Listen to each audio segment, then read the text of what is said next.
गांव के एक छोर पर एक छोटा लड़का रहता था। नाम था आरव। दिखने में बिल्कुल साधारण, लेकिन उसके भीतर एक ऐसा रहस्य छिपा था जिसे खुद वह भी नहीं जानता था। गांव वाले उसे बस एक सामान्य चरवाहा समझते थे जो बकरियां चराने जंगल जाया करता था, लेकिन उसकी किस्मत में कुछ और ही लिखा था। एक दिन आरव रोज की तरह जंगल में गया। हवा में अजीब सी खामोशी थी, जैसे पेड़ भी सांस रोककर किसी अनहोनी का इंतजार कर रहे हों।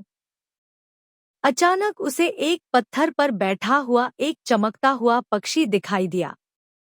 जैसे ही उसने पास जाकर देखा, पक्षी बोला, आरव, समय आ गया है तुम्हारे असली स्वरूप को जानने का।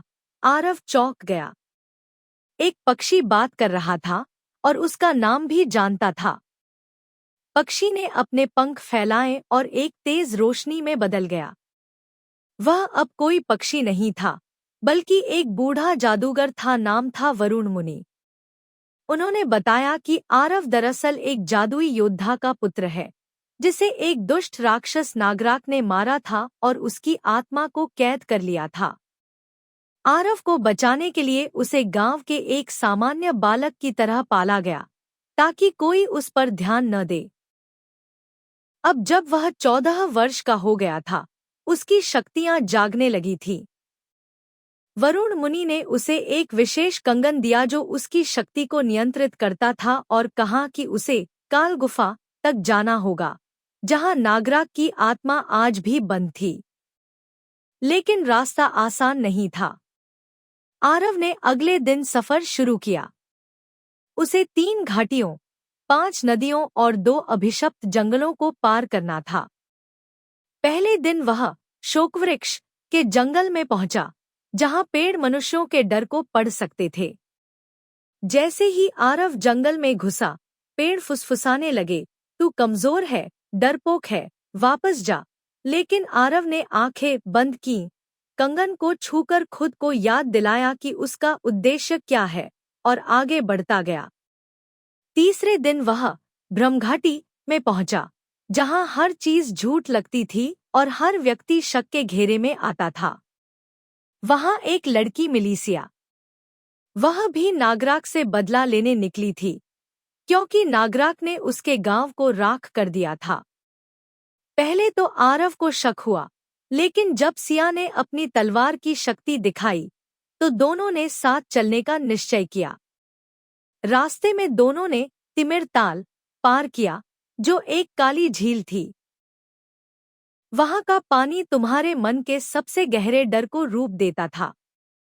आरव ने वहां अपने पिता की आत्मा को देखा, जंजीरों में बंधा हुआ।